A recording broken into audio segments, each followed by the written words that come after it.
everybody for coming. I'm going to talk a little bit about what gave me the inspiration, firstly, for How to Train Your Dragon, because I wrote the How to Train Your Dragon books before the Wizards of Once books. I've been writing those books for, wow, 18 years? Long time. So I'm going to talk a bit about the inspiration for Dragon, because that also led to the inspiration for Wizards of Once. I often show children this picture. This is me when I'm about 9 years old. Yeah? And I show children this picture particularly because I want children to know that being a writer is something that they could be, that these children could be. That now I'm this writer and I have these films and, you know, they're all over the world. But once upon a time, I was a kid like this kid here. Yeah? I was a child just like them. Yeah? And a lot of the pictures of me at that age, I'm either reading, or I'm writing, or I'm drawing, or I'm making things up.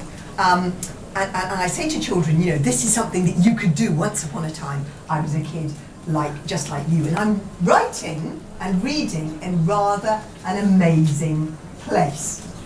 I grew up in London, in the centre of the city, in a house without a garden. But my dad was an environmentalist. What's environmentalist?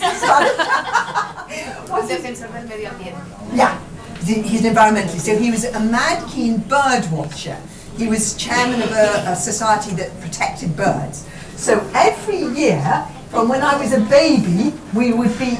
The Isle of Burke is a real place. Yeah, you know the Isle of Burke in the movies? It's real. Yeah, this island will be dropped off by a local boatman and picked up again 2 weeks later. Nothing on the island. No houses, no supermarkets, no mobile phones back in the 1970s. No way of contacting the outside world if something went wrong. Yeah? 9, my dad had this one house built on the island, just one house, and then we spent the whole summer on the island. No electricity in this house still, no television. What's no television in Spanish? No television. Yeah, so the whole month, the whole summer on this island, and my dad got a boat so we could go out and catch fish to eat, but we spent the whole summer on the island. Okay, and I don't know how it was in Spain in the 1970s, but in 1970s in Britain, the notion of childcare, looking after the children, was to open up the front door, boot the children out, and say, bye kids. The same. Don't fall off a cliff. Yeah, don't fall off a cliff. So we just ran wild all over this little island. And this was the first place the Vikings came to, this west coast of Scotland, the first place they came to when they invaded the British Isles, the Vikings coming from Norway, and it was the last place they left. So all over this little island there were real houses ruined houses where real Vikings would have lived once upon a time. Yeah? And there were stories, well, there you go, and there were stories on the islands round about of dragons, because the Vikings believed that dragons really existed. They thought they were magical creatures, could exist in earth and air and sea and in fire. And there was a story on a nearby island about a dragon that had turned into a mountainside. This is me returning to the little island. Can anybody see something odd about what does that cliff look like? I love this picture because this is a picture of me and my brother and sister going out and a friend going out. Notice nobody in this picture is wearing a life jacket. And my little brother is wearing diving equipment. He's about 6, and some adult is taking the photo and saying, bye kids. I love that. So yeah, and so this is the inspiration for where How to Train Your Dragon came from. It comes from real life, and often my stories come from real life, which makes the fantasy feel more real, and I build on real things and real facts in order to make things seem more real. And you can see, living on this island, very close to nature, you can see why Vikings believed that dragons really existed. One time, my dad put a lobster pot on the bottom of the ocean, which is like a basket, and picking up the lobster pot, he brought this. You can see, and this is something called a conger eel, and you can see why Chinese dragons look like this sort of thing, yeah, don't they? And we dragged it back to the island, and it took my dad half an hour to kill it with a knife. 12 dragon books and 3 dragon films. We got to give us the picture of the dragon in Hollywood. Yeah. 3 dragon films. The 3rd film is coming out. I don't know when it is coming out in Spain, actually. In England, it's coming out. It's 1st of March. Oh, 1st of March everywhere. This is me with the director of How to Train Your Dragon 2. It's the same director of all 3 films. And I love the films, by the way. Even though, yeah, me too.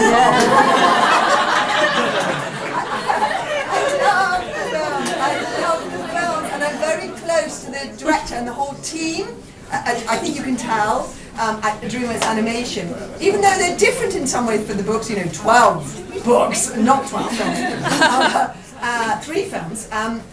Because I love the films because they make you laugh, and they make you excited, and they also make you cry, and they're moving, and they make you think. And they're about, the important, essential things in the book. They're about, looking after the environment. My dad said, what happened to the dragons? Looking after, and it gives you a sense of wonder at the natural world. Yeah. So sold them the rights for, and we're already making The Wizards of Once. This is Becky and I at DreamWorks. I did a presentation at DreamWorks about The Wizards of Once because we've sold the film rights and they are making. Yes. I know.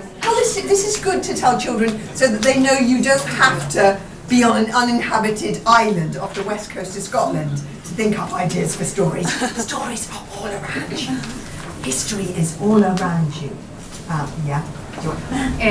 England. And I'm sitting here on the top of this enormous Iron Age hill fort. So this is 3,000 years old, yeah? 3,000 years old Iron Age hill fort. And you can see why peoples of the past, this was built 3,000 years ago, but peoples of the past then subsequently thought they must have been built by giants. Giants must have built these things. So there were all these legends round about of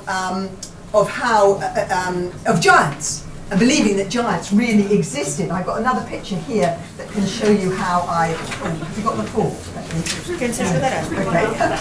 Yes. To show you how my illustrations, because I do the illustrations as well. I do all the drawings in the books, and so you see how that fort, the fort where my heroine lives, comes from here, from real places, from research.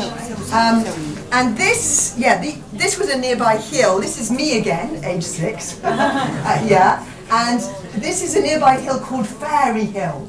And I used to think that these were the forts of the fairies. There were legends of fairies that lived in these hills. So this is all taken from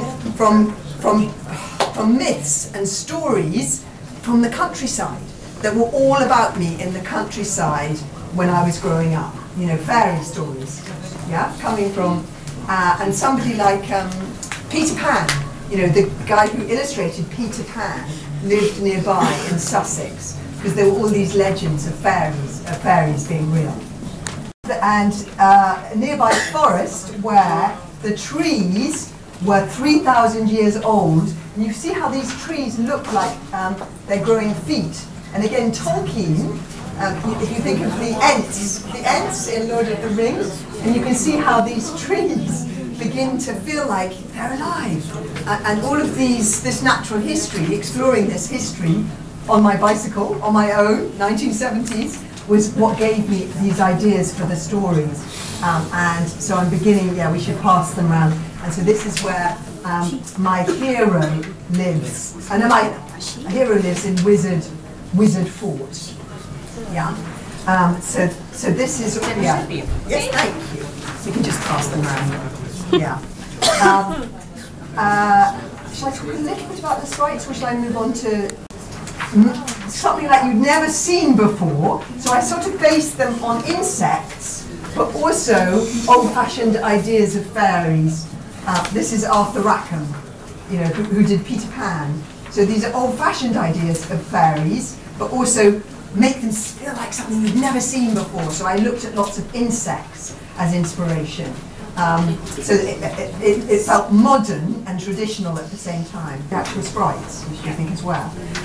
So all of this is to make the story feel real.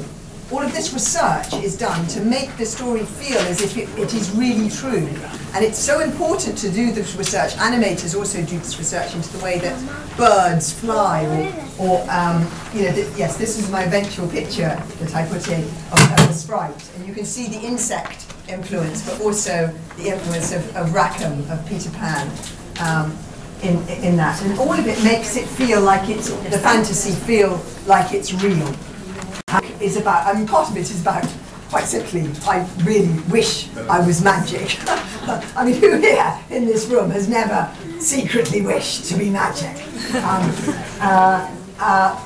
But the heart of the story is about two children from very different worlds being forced to look at things from each other's point of view. And this is something very close to my heart, because I love films and television. I love films and television. You can tell. I mean, I love the films that are made of my books, and I love television. But books are I'm a book writer, and books have to survive. I feel books must survive. And the reason why they have to survive is that they offer something different. They offer something special and different, yeah?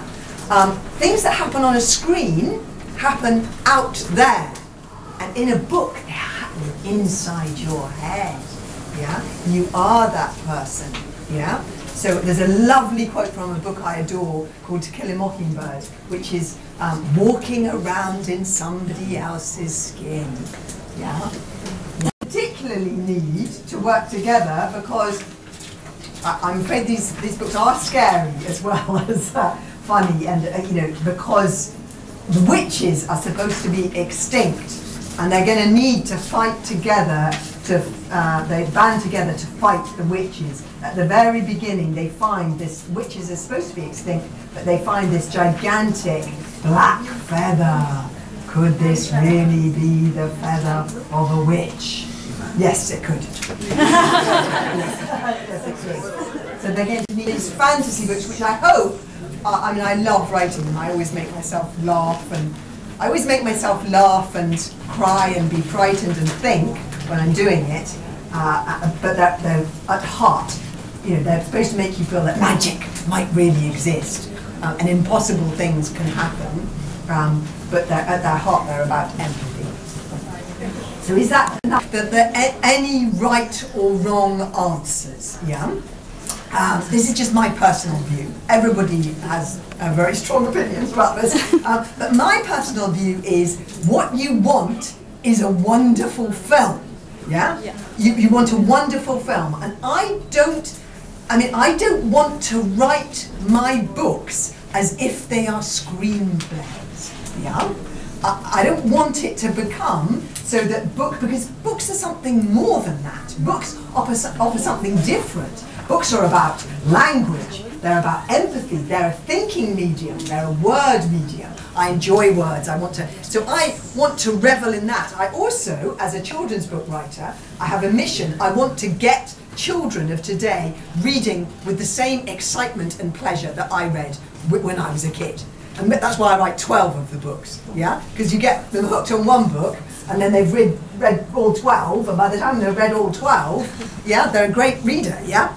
So those are my missions. My mission is not to write books that can be turned into films, yeah? And I think that if we start thinking that books have to be written with that in mind, we reduce what books can be. Yeah? Does that make sense? But everybody thinks differently about this, and other people have different opinions, but that's my strongly held opinion. So, as a result, if they had to change things to make it into a successful film, as I already said, they were never going to make 12 films. I mean, they bought the film rights in 2004. So I'd written 2 books. And about book 5, they came to me and said, but we're basing these films really strictly on your books. We're never going to make 12 films. Yeah? I mean, so you know, this is a problem. Stop writing the books. And I said, I'm so sorry. That's your problem.